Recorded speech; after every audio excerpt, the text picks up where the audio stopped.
ساعدني يا رحمن. بسم اللہ الرحمن الرحیم. اللہم صلی علی محمد وعلی آل محمد وبارک وسلم. رب اشرح لی صدری ویسر لی امری واحلل عقدۃ من لسانی یفقہوا قولی واجعل لی وزیرا من اہلی آمین یا رب العالمین. ناظرین کرام السلام علیکم ورحمۃ اللہ وبرکاتہ. ناظرین ہم خوش آمدید کہتے ہیں. سورۃ المائدہ کا مطالعہ جاری ہے اور دورہ ترجمہ قرآن کا سلسلہ آگے بڑھاتے ہیں اور سورۃ المائدہ کی آیت نمبر 19 سے مطالعہ شروع کرتے ہیں. اعوذ باللہ من الشیطان الرجیم. بسم اللہ الرحمن الرحیم. یا اہل الکتاب قد جاءکم رسولنا یبین لکم علی فترۃ من الرسل. اے اہل کتاب یقیناً تمہارے پاس ہمارے رسول علیہ الصلاۃ والسلام آ گئے ہیں انبیاء کے سلسلے کی آمد کے وقفے کے بعد. ام تقولوا یبین لکم اور وہ واضح فرماتے تمہارے لیے علی فترۃ من الرسل انبیاء کی آمد کے سلسلے کے وقفے کے بعد. اس سے کیا مراد ہے؟ نبی مکرم علیہ السلام اللہ کے آخری رسول ہیں. البتہ آپ صلی اللہ علیہ وسلم سے پہلے حضرت عیسیٰ علیہ السلام تھے. حضرت عیسیٰ علیہ السلام اور نبی مکرم علیہ السلام کے درمیان کا دور فترت کہلاتا ہے. ایک وقفہ آ گیا 6 صدیوں کا. تو عیسیٰ علیہ السلام کی 6 صدیوں کے بعد نبی اکرم علیہ السلام تشریف لائے اور اب حضور اللہ تعالیٰ کے آخری رسول. اس کو کہا جا رہا ہے فترت یعنی وقفے کا آ جانا. یا اہل الکتاب قد جاءکم رسولنا. اے اہل کتاب تمہارے پاس ہمارے رسول آ گئے یقیناً صلی اللہ علیہ وسلم. یبین لکم علی فترۃ من الرسل وہ رسولوں کی آمد کے وقفے کے بعد تم پر واضح طور پر بیان فرماتے ہیں. مراد ہمارے احکامات. ان تقولوا ما جاءنا من بشیر ولا نذیر. کہیں تم یہ نہ کہو کہ ہمارے پاس کوئی خوشخبری سنانے والا نہیں آیا اور نہ کوئی ڈرانے والا. فقد جاءکم بشیر و نذیر یقیناً تمہارے پاس خوشخبری سنانے والے اور ڈرانے والے مراد عذاب سے ڈرانے والے رسول آ گئے صلی اللہ علیہ وسلم. واللہ علی کل شیء قدیر اور اللہ تعالیٰ ہر بات پر قدرت رکھنے والا ہے. 14 رکوع شروع ہوتا ہے نفاذ شریعت کی جد و جہد سے. بنی اسرائیل نے اعراض کیا موسیٰ علیہ السلام کے دور میں اور قتال سے فرار اختیار کیا. اس کا ذکر آ رہا ہے اور یہ بیان اب ہمارے لیے بھی ہے کہ شریعت آج ہمارے پاس ہے اور اس کے نفاذ کی ذمہ داری اس کی جد و جہد کی ذمہ داری ہم مسلمانوں کے کاندھوں پر. اور ہماری سبق آموزی کے لیے بنی اسرائیل کے واقعات بیان ہو رہے ہیں. یہ بات بالکل شروع سے ہمارے سامنے مستقل مطالعے میں آ رہی ہے. وَإِذْ قَالَ مُوسَىٰ لِقَوْمِهِ يَا قَوْمِ اذْكُرُوا نِعْمَةَ اللَّهِ عَلَيْكُمْ إِذْ جَعَلَ فِيكُمْ أَنْبِيَاءَ وَجَعَلَكُمْ مُلُوكًا. اور یاد کرو جب موسیٰ علیہ السلام نے اپنی قوم سے فرمایا کہ میری قوم اپنے اوپر اللہ تعالیٰ کی نعمت کو یاد کرو جب اس نے تم میں انبیاء پیدا فرمائے اور تمہیں بادشاہ بنایا. نبوت کا سلسلہ بھی صدیوں بنی اسرائیل میں رہا. بڑی بڑی بادشاہتیں بھی ان کو عطا ہوئیں. داؤد علیہ السلام، سلیمان علیہ السلام اور ان کے بعد جناب طالوت. وَآتَاكُمْ مَا لَمْ يُؤْتِ أَحَدًا مِنَ الْعَالَمِينَ اور تمہیں وہ کچھ اللہ تعالیٰ نے عطا فرمایا جو جہان والوں میں سے کسی کو نہیں دیا. اس دور کے اعتبار سے بہت کچھ اللہ تعالیٰ نے بنی اسرائیل کو فضیلت دی. ہم پڑھ چکے. یا قوم ادخلوا الارض المقدسۃ التي كتب اللہ لکم ولا ترتدوا علی ادبارکم فتنقلبوا خاسرین. فرمانے لگے موسیٰ علیہ السلام اے میری قوم ارض مقدس میں داخل ہو جاؤ جو اللہ تعالیٰ نے تمہارے لیے طے فرما دی ہے اور اپنی پیٹھ پھیرتے ہوئے مت لوٹو ورنہ تم نقصان میں پڑ جاؤ گے. بنی اسرائیل کو نجات ملی تھی. فرعون اور آل فرعون غرق ہوئے تھے. اس کے بعد تورات عطا ہوئی اور تورات کتاب ہے شریعت کی اور شریعت اس لیے عطا کی کہ اس کو نافذ کیا جائے اور اس کے نفاذ کے لیے خطہ زمین کی ضرورت تھی تو فلسطین کی طرف جانے کی ضرورت پیش آئی اور اللہ تعالیٰ نے طے فرما دی تم ادھر جاؤ گے تو اللہ تعالیٰ تمہیں غلبہ عطا فرمائے گا اور یہ خطہ زمین ملے گا تو اللہ تعالیٰ کی شریعت کو نافذ کرنا. یہ تعلیم ان کو عطا کی جا رہی ہے. قالوا یا موسیٰ ان فیہا قوما جبارین. ان لوگوں نے کہا کہ اے موسیٰ بے شک وہاں ایک بڑی زبردست قوم ہے. یعنی ڈر لگتا ہے بڑے جابر قسم کے لوگ ہیں. ایک مشرک قوم وہاں پر قابض تھی اس کا ذکر ہو رہا ہے. کہنے لگے وَإِنَّا لَن نَدْخُلَهَا حَتَّى يَخْرُجُوا مِنْهَا اور ہم وہاں ہرگز داخل نہیں ہوں گے یہاں تک کہ وہ اس میں سے نکل جائیں. فَإِن يَخْرُجُوا مِنْهَا فَإِنَّا دَاخِلُونَ پھر اگر وہ اس میں سے نکل جائیں گے تو ہم ضرور اس میں داخل ہو جائیں گے. یعنی یہ بالکل ایسی بات ہے کہ گھر بیٹھے آن لائن آرڈر پلیس کر دیں اور ہمیں زمین مل جائے. یہ چاہ رہے ہیں وہ نکل جائیں اور ہم آ جائیں. ایسے تھوڑی ہوتا ہے. قتال کرنا پڑے گا مقابلہ کرنا پڑے گا.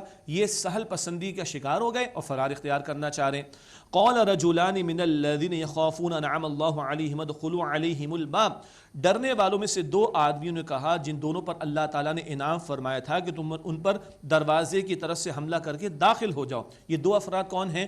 ایک یوشع بن نون ہیں جو موسیٰ علیہ السلام کے شاگرد ہیں اور بعد میں نبی بھی بنے ہیں اور دوسرے کالب بن یقنہ. یہ کالب بن یقنہ جن کے نام مفسرین نے نقل کیے.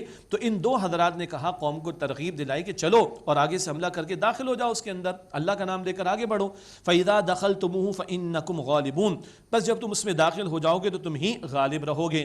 وعلی اللہ فتوکلوا ان کنتم مؤمنین، اور اللہ تعالیٰ پر توکل کرو اگر تم واقعتاً ایمان والے ہو۔ تو ہمت دلا رہے ہیں اللہ پر توکل کر کے آگے بڑھنے کی۔ اسباب اختیار ضرور کرتا ہے بندے مومن، مگر نگاہ مسبب الاسباب پر رکھتا ہے۔ قالوا یا موسیٰ انا لن ندخلها ابدا ما داموا فیها، انہوں نے کہا کہ اے موسیٰ جب تک وہ لوگ وہاں اس میں موجود ہیں ہم وہاں کبھی بھی ہرگز داخل نہ ہوں گے۔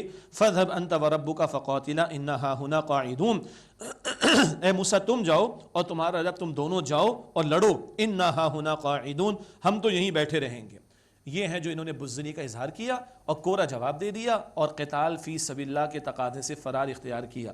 آگے ذکر آ رہا ہے حضرت موسیٰ علیہ السلام کا، قال رب انی لا املک الا نفسی واخی فافرق بیننا وبین القوم الفاسقین۔ موسیٰ علیہ السلام نے عرض کی اے میرے رب بے شک میں اختیار نہیں رکھتا سوائے اپنی جان کے اور اپنے بھائی یعنی ہارون کے، بس ہمارے اور نافرمان قوم کے درمیان جدائی ڈال دے، مراد فیصلہ فرما دے۔ یہ بڑے دکھے دل سے انہوں نے اللہ کے سامنے التجا رکھی ہوگی، قوم نے کورا جواب دے دیا، یہ موسیٰ علیہ السلام کی قوم نے کورا جواب دے دیا۔ دو رسول موجود ہیں، جماعت نے انکار کر دیا، جماعت میسر نہیں آئی، غلبہ دین کا کام نہ ہو سکا۔ غلبہ دین کا کام منظم جماعت کے بغیر ہو نہیں سکتا۔ ہاں بدر کا میدان اس سے قبل کی باتیں ہو رہی ہیں، مشاورت ہو رہی ہے، اور صحابہ کرام عرض کرتے یا رسول اللہ صلی اللہ علیہ وآلہ وسلم ہمیں موسیٰ علیہ السلام کے ساتھ پر قیاس نہ کیجیے گا جو بھاگ لیے تھے، آپ حکم دیجئے، اللہ آپ کو آپ کی آنکھوں کو ہمارے ذریعے ٹھنڈک عطا فرمائے گا۔ اور پھر میدان بدر میں اترے صحابہ اور اللہ کی نصرت ان کے شامل حال رہی۔ آج بھی نکتہ یہ ہے دو رسول موجود ہیں، جماعت نے انکار کر دیا، کام نہ ہوا۔ غلبہ دین کی جد و جہد اکیلے نہیں ہو سکتی، اس کے لیے منظم جماعت کا ہونا، ڈسپلن جماعت کا ہونا۔ جناب طالوت کا واقعہ بھی ہم نے دوسرے پارے میں پڑھ لیا تھا، ذہن میں لے آئیے گا اس کو۔ تو منظم جماعت ہوگی، ایک امیر کی اطاعت میں چلے گی تو غلبہ دین کی جد و جہد کا معاملہ آگے بڑھ سکے گا واقعتاً۔ قال فإنها محرمة عليهم 40 سنة، اللہ تعالیٰ نے فرمایا کہ بس یہ سرزمین حرام کر دی گئی ان پر 40 سال کے لیے۔ اللہ اکبر، یتیہون فی الارض، وہ زمین میں بھٹکتے پھریں گے۔ وہاں بھی کچھ نعمتیں اللہ تعالیٰ نے دی مگر صحرا کے اندر بھٹکتے پھریں گے، 40 سال تک کا معاملہ رہا۔ فلا تأس علی القوم الفاسقین، بس اے موسیٰ تم نافرمان قوم پر افسوس نہ کرو۔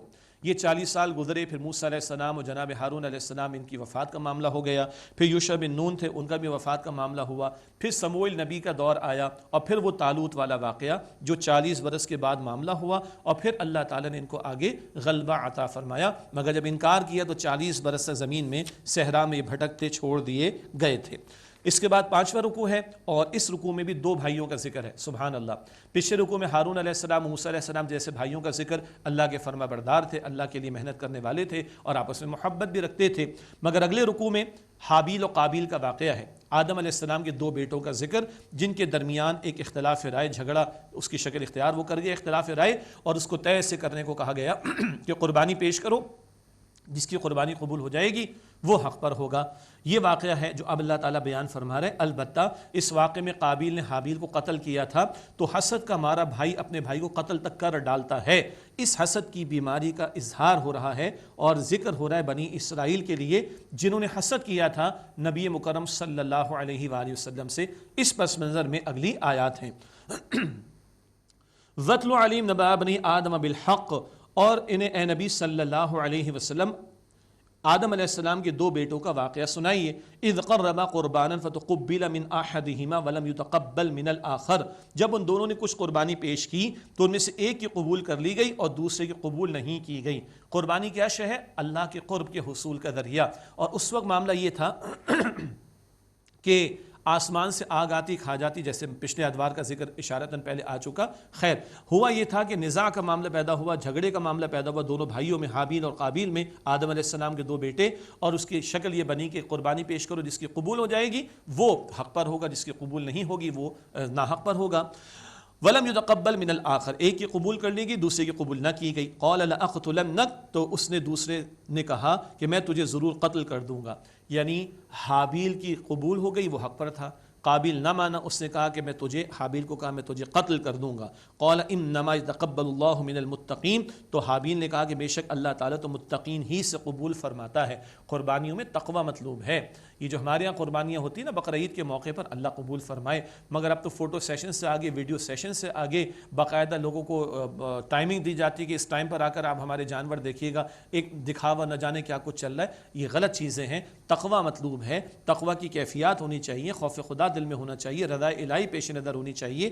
یہاں بھی ذکر آ رہا ہے کہ حابیل نے کہا کہ قال انما يتقبل اللہ من المتقین، اللہ تعالیٰ، اس نے کہا کہ اللہ تعالیٰ تو صرف قبول فرماتا ہے متقین سے۔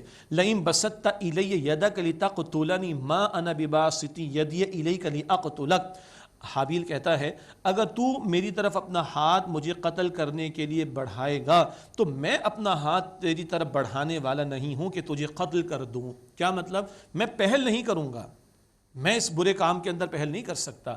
ہاں، اپنا دفاع کرنا الگ شے ہے۔ ہماری شریعت میں، ہمارے دین میں تو اپنی جان کی حفاظت میں بندہ اگر دفاع کرتے کرتے قتل ہو جائے تو وہ شہید قرار پائے گا ایک درجے کا، تو دفاع کرنا اپنی جگہ پر۔ البتہ حابیل کیا کہہ رہا ہے کہ میں تیری جان کا در پہ نہیں ہوں گا، میں پہل نہیں کروں گا۔ یہ کس قدر گھناؤنا جرم کا معاملہ ہے۔ انی اخاف اللہ رب العالمین، بے شک میں اللہ تعالیٰ سے ڈرتا ہوں جو تمام جہانوں کا رب ہے۔ انی ارید ان تبوء باثمی واثمک فتکون من اصحاب النار، بے شک میں تو چاہتا ہوں کہ تو ذمہ دار ہو جائے میرے گناہ کا اور اپنے گناہ کا، پس تو جہنم کی آگ والوں میں سے ہو جائے۔ وذالک جزاء الظالمین، اور یہی ظالموں کی سزا ہے۔ یعنی یہ اتنا بڑا گھناؤنا جرم ہے کہ یہ بندے کو جہنم کی آگ کی طرف لے جائے گا۔ یہ بہت بڑا ظلم ہے۔ اپنے بھائی کو اس نے سمجھانے کی بھی کوشش کی، اور یہ جو نقطہ آیا کہ میرے گناہ کا بوجھ اور تیرے گناہ کا بوجھ بھی تجھ پر پڑے، یہ ذہن میں رکھیں کہ جب ایک شخص ناحق قتل کرتا ہے تو مقتول کے گناہ کا بوجھ بھی اس پر جاتا ہے، ایک بات، اور دوسری بات جو ناحق قتل جیسی کسی بری رسم کو شروع کرتا ہے تو بعد کے دور میں بھی گناہ جاریہ کا سلسلہ چلتا رہتا ہے۔ ہم صدقہ جاریہ تو سمجھتے ہیں، اللہ ہمیں توفیق عطا فرمائے، ایک عذاب اور گناہ جاریہ بھی ہوتا ہے۔ نبی اکرم صلی اللہ علیہ وسلم نے ارشاد فرمایا یہ قابیل نے پہلا ناحق قتل کیا تھا انسانیت میں، قیامت تک جتنے ناحق قتل ہوں گے اس کا ایک حصہ قابیل کے حصے میں بھی جائے گا۔ یہ حدیث اللہ کے نبی علیہ الصلوۃ والسلام کی۔ اب کیا ہوا؟ قابیل قتل کرنے پر آمادہ ہوا چاہتا ہے، یکدم تو معاملہ نہ ہوا، بھائی ہے، خوف بھی کچھ اللہ کا ہوگا، اور بھائی نے توجہ بھی دلائی ہے یعنی حابیل نے، اور بھائی کا رشتہ بھی ہے، خونی رشتہ بھی ہے، مگر کیا کریں، نفس کی خواہشات غالب آ گئیں، اور حسد بھائی سے جو تھا وہ حسد جیسا جرم غالب آ گیا اور قتل کر ہی بیٹھا۔ فرمایا جا رہا ہے فطوعت له نفسه قتل اخیہ فقتلہ فاصبح من الخاسرین، پھر اس کو اس کے نفس نے اپنے بھائی کے قتل پر آمادہ کر ہی ڈالا، پس اس نے اس بھائی کو قتل کر ڈالا، پس وہ خسارہ اٹھانے والوں میں سے ہو گیا۔ ایک اندرونی کشاکش چل رہی تھی، خوف خدا بھی آ رہا ہوگا، بھائی کا رشتہ بھی ہے، لیکن نفس کی اکساہٹ کا معاملہ اور حسد کی جلن کی بات بھی آ رہی ہے۔ اس کشاکش کا نتیجہ نکلا کہ بہرحال قتل کر ڈالا اس نے اپنے بھائی کو۔ فبعث اللہ غرابا یبحث فی الارض لیریہ کیف یواری سوءۃ اخیہ، پھر اللہ تعالیٰ نے کوے کو بھیجا جو زمین کو ریدتا تھا تاکہ اسے دکھائے کہ اپنے بھائی کی لاش کو کیسے چھپائے۔ پہلا قتل تب کیا کرنا ہے، لاش کو ڈسپوز آف کیسے کیا جائے۔ ایک کوے کو اللہ تعالیٰ نے بھیجا اور اس نے کوریت کر دکھایا، ہو سکتا ہے کوا مرا پڑا ہو، اور کوریت کر دکھایا کہ ایسے لاش کو جو ہے وہ ڈسپوز آف کیا جائے۔ کیا انسان کی کمزوری بے بسی کے کوے کے ذریعے سکھایا جا رہا ہے اس کو۔ آگے سنیے، قال یا ویلتا اعجزت ونکون مثل هذا الغراب فواری سوءۃ اخی، اس نے کہا ہائے افسوس، مجھ سے اتنا بھی نہ ہو سکا کہ اس کوے جیسا ہی ہو جاؤں کہ اپنے بھائی کی لاش کو چھپاؤں۔ فاصبح من النادمین، بس وہ ندامت اٹھانے والوں میں سے ہو گیا۔ اب ندامت کا کیا فائدہ، اب تو اپنے بھائی کو قتل کر بیٹھا، قاتل بھی ہو گیا، اور عذاب جاریہ کا دھندا بھی یا کہیں اس کے کھاتے میں سلسلہ بھی شروع ہو گیا۔ من اجلی ذالک، اس وجہ سے كتبنا على بني اسرائیل انه من قتل نفسا بغیر نفس او فساد في الارض فكأنما قتل الناس جميعا، اس وجہ سے ہم نے بنی اسرائیل پر یہ لکھ دیا، یعنی طے کر دیا کہ جس نے ایک جان کو کسی جان کے بدلے کے بغیر یا زمین میں فساد کرنے کے بغیر قتل کیا تو گویا اس نے سارے انسانوں کو قتل کر ڈالا۔ اچھا، ایک تو یہ واقعہ بنی اسرائیل کی عبرت کے لیے، دیکھو حسد بھائی کو بھائی کے قتل پر لے آیا، آج تم محمد مصطفیٰ علیہ الصلوۃ والسلام سے حسد کر رہے ہو، تم بھی ظلم و جبر کی انتہا پر پہنچ جاؤ گے۔ ایک تو یہ بات ہو گئی۔ دوسری بات ان کو بھی بتا دیا گیا اور ہمارا دین بھی اس کی رہنمائی دے رہا ہے، ایک قتل کسی کا ناحق کرنا، نہ جان کے بدلے قتل ہے، نہ فساد کے بدلے قتل ہے، ناحق قتل اگر ایک انسان کا ہو رہا ہے تو گویا اس قاتل نے سارے انسانوں کو قتل کر ڈالا۔ کیوں؟ انسانیت نام ہے احترام انسانیت کا، انسانیت نام ہے احترام انسانیت کا، یہ احترام ختم تو انسانیت ہی ختم۔ ایک قتل ناحق ساری انسانیت کو قتل کرنے کے مترادف ہے، اور یہاں ایمان والوں کی بات نہیں، انسانوں کی بات ہو رہی ہے۔ یہ ہمارے دین کا ورژن ہے، ورڈکٹ ہے انسانی جان کے بارے میں۔ جی، جس کسی کو مسلمانوں کے بارے میں کوئی رائے قائم کرنی ہو، مسلمانوں کی تعلیم کو دیکھے، مسلمانوں میں سے کچھ لوگ غلط کام کرتے تو ان کے غلط کام کو کنڈیم کرنا چاہیے، نہ کہ اسلام و فوبیا کا شکار پورے اسلام پر الزام تراشیاں شروع کر دیں اور اسلام کی تعلیمات کا مذاق اڑائے اور سازشیں کریں ان کے خلاف، معاذ اللہ۔ وَلَقَدْ جَاءَ، اور آگے فرمایا وَمَنْ أَحْيَاهَا فَكَأَنَّمَا أَحْيَا النَّاسَ جَمِيعًا، اور جس نے ایک جان کو بچایا اس نے گویا تمام انسانوں کو بچا لیا۔ اللہ اکبر۔ اب اس حوالے سے انسانیت کی قدر کرنا، انسانوں کے کام آنا، ان کی جان بچانے کی فکر کرنا، یہ سب خیر کے کام ہے۔ ایک کا قتل ساری انسانیت کا قتل ہے، ایک کی جان بچانا ساری انسانیت کی جان کے بچانے کے مترادف ہے۔ یہ قرآن پاک کا ورژن ہے انسانی جان کے بارے میں۔ وَلَقَدْ جَاءَتْهُمْ رُسُلُنَا بِالْبَيِّنَاتِ، اور یقیناً ان کے پاس ہمارے رسول واضح نشانیوں کے ساتھ آ چکے۔ ثم ان کثیرا منہم بعد ذلک فی الارض لمسرفون، پھر اس کے بعد ان میں سے اکثر لوگ زمین میں حد سے بڑھ جانے والے ہیں۔ اگلی آیت کریمہ کو آیت محاربہ کہا جاتا ہے۔ محاربہ جنگ سے ہے، اور اسلامی ریاست کے خلاف اگر کوئی سازشیں ہیں تو گویا اللہ اور اس کے رسول سے جنگ کے مترادف بات ہے۔ اس تعلق سے ایک رہنمائی عطا ہو رہی ہے اور شرعی سزاؤں کا ایک حصہ یہاں پر بیان ہو رہا ہے۔ فرمایا انما جزاء الذین یحاربون اللہ ورسولہ ویسعون فی الارض فسادا، یہی سزا ہے ان لوگوں کی جو اللہ تعالیٰ اور اس کے رسول علیہ السلام سے جنگ کرتے ہیں اور سعی کو کرتے ہیں زمین میں فساد مچانے کی۔ جیسے کہ میں نے عرض کیا، اسلامی ریاست اگر قائم ہو، صحیح اسلامی اصولوں پر اسلامی ریاست قائم ہو، اس کے خلاف بغاوت و سرکشی گویا اللہ تعالیٰ اور اس کے رسول سے جنگ کرنے کے مترادف ہے۔ ایسے فسادی قسم کے لوگ ہوں، یا جو دوسری بات آئی زمین میں فساد مچانے والے، اکثر اہل علم نے بیان فرمایا ہے کہ یہ جو ڈاکو ہوا کرتے ہیں، جو ہتھیاروں کو استعمال کر کے اجتماعی سطح پر لوٹ مار کرتے لوگوں کی جان کے درپے ہوتے ہیں، ان کا ذکر ہو رہا ہے۔ ایسے سرکشوں اور باغیوں و فسادیوں کے لیے کیا سزائیں ہیں؟ ان یقتلوا، کہ وہ ٹکڑے ٹکڑے کر کے قتل کر دیے جائیں، بہت سخت بات ہے۔ او یصلبوا، یا انہیں سولی دی جائے۔ او تقطع ایدیہم ارجلہم من خلاف، یا ان کے ہاتھ اور پاؤں کاٹ دیے جائیں مخالف جانب سے، ایک طرف کا تو دوسری طرف کی ٹانگ۔ اور او ینفوا من الارض، یا وہ ملک بدر کر دیے جائیں۔ یہ چار سزائیں ہیں، ان کی تفصیل آپ کو تفاسیر میں فقہی کتب میں ملے گی۔ جرم کی شدت جتنی زیادہ، سزا بھی ویسی ہی شدید نافذ کی جائے گی۔ اور اسلامی سزاؤں کا ایک بہت بڑا مقصد کیا ہے کہ لوگوں کو عبرت ہو اور لوگ اس طرح کی حرکتیں کرنے سے باز آئیں تاکہ لوگوں کی جانیں، ان کے مال، ان کی عزت، ان کی آبرو محفوظ رہے۔ سخت سزائیں ہیں تو ان کے ثبوت کے معاملات بھی کڑے رکھے گئے تاکہ کسی بے گناہ کو سزا نہ ملے، لیکن جرم ثابت ہو جائے تو سزا نافذ کی جائے۔ اور سورہ نور کی آیت نمبر 2 کے مطابق علی العنان، تاکہ لوگوں کو عبرت ہو اور لوگوں کی جان مال آبرو محفوظ رہ سکے۔ فرمایا کہ ذالک لہم خزی فی الدنیا ولہم فی الآخرۃ عذاب عظیم، یہ ان کے لیے دنیا میں رسوائی ہے اور ان کے لیے آخرت میں بڑا عذاب ہے۔ الا الذین تابوا من قبل ان تقدروا علیہم، مگر وہ لوگ جنہوں نے اس سے پہلے توبہ کر لی کہ تم ان پر قابو پاؤ۔ فاعلموا، پس جان لو، ان اللہ غفور رحیم، بے شک اللہ سبحانہ وتعالی بہت بخشنے والا، نہایت رحم فرمانے والا ہے۔ یعنی یہ بتایا جا رہا ہے کہ اگر وہ پہلے توبہ کر لیں گرفتار ہونے سے پہلے تو معافی کی گنجائش ہے۔ البتہ تفصیل یہ ہے کہ اگر کسی کا مال لوٹا ہے تو مال لوٹانا پڑے گا۔ یہ ہیں کچھ شرعی سزاؤں میں سے سزاؤں کا بیان، جن کو ہم حدود بھی کہتے ہیں، اور یہ شرعی سزائیں فکسڈ ہیں اور ثابت ہو جائیں تو ان کا نفاذ کیا جائے گا۔ مزید تفصیلات کو ہم تفاصیل میں دیکھیں گے تو اور حکمت بھری باتیں سامنے آئیں گی۔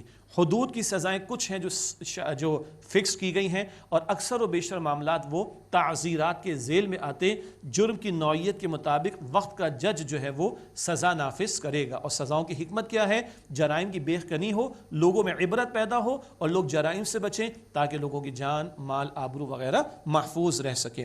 چھٹا رکوع شروع ہوتا ہے سورۃ المائدہ کا، اللہ کے قرب کے تلاش کرنے کا ذکر ہے، چوری کی سزا کا ذکر بھی آ رہا ہے، اور یہود کے جرائم کو بھی بیان کیا جا رہا ہے۔ یا ایھا الذین آمنوا اتقوا اللہ وابتغوا الیہ الوسیلۃ، اے ایمان والو اللہ تعالیٰ کا تقوی اختیار کرو اور اللہ تعالیٰ کی طرف اس کا قرب تلاش کرو، وسیلہ کا ایک مفہوم قرب بھی، وجاہدوا فی سبیلہ، اور اللہ تعالیٰ کی راہ میں جہاد کرو، لعلکم تفلحون، تاکہ تم فلاح پا سکو۔ اللہ کا قرب چاہتے ہو تو فرمائے تقوی اختیار کرو، خوف خدا اور گناہوں سے بچنا۔ اللہ کا قرب چاہتے ہو تو جہاد بھی کرو، ایک ہے قتال جنگ، وہ کبھی کبھی ہے، اور ایک ہے جہاد مستقل، اللہ کا بندہ بننے کے لیے جہاد کوشش، اللہ کی بندگی کی دعوت دینے کے لیے جہاد کوشش، اللہ کی بندگی پر مبنی نظام کو قائم کرنے کی جد و جہد جہاد، وہ بھی کوشش ہے۔ تو تقوی اختیار کرو گے، جہاد کی کوشش کرو گے، محنت کرو گے تو اللہ کا قرب ملے گا، لعلکم تفلحون، تاکہ تم فلاح پا سکو۔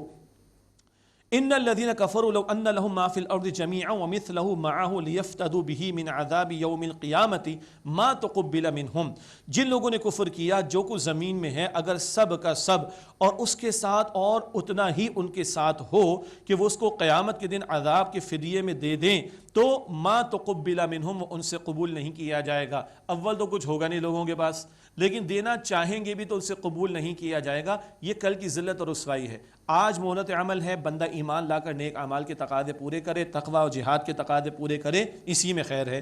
وَلَهُمْ عَذَابٌ عَلِيمٌ، اور ان کے لیے دردناک عذاب ہے۔ يُرِيدُونَ أَن يَخْرُجُوا مِنَ النَّارِ وَمَا هُمْ بِخَارِجِينَ مِنْهَا وَلَهُمْ عَذَابٌ مُقِيمٌ، وہ چاہیں گے کہ آگ سے نکل جائیں حالانکہ وہ اس سے نکلنے والے نہیں ہوں گے، اور ان کے لیے ہمیشہ رہنے والا مراد دائمی عذاب ہوگا۔ اب چوری کی سزا کا ذکر ہے، یہ بھی حدود میں شامل سزا معین ہے۔ وَالسَّارِقُ وَالسَّارِقَةُ فَاقْطَعُوا أَيْدِيَهُمَا، چور مرد اور چور عورت دونوں کے ہاتھ کاٹ دو۔ جو لوگ مساوات کی باتیں کرتے ہیں نا، تو یہاں مساوات ہے، مرد چوری کرے گا اس کا بھی ہاتھ کاٹا جائے، عورت چوری کرے اس کا بھی ہاتھ کاٹا جائے، ٹھیک۔ وَالسَّارِقُ وَالسَّارِقَةُ فَاقْطَعُوا أَيْدِيَهُمَا، چور مرد اور چور عورت دونوں کے ہاتھ کاٹ ڈالو۔ باقی تفصیل ہے، یہ نہیں کہ ٹھیلے سے کیلا اٹھا لے تو ہاتھ کاٹے جائیں گے، ایسا نہیں ہے۔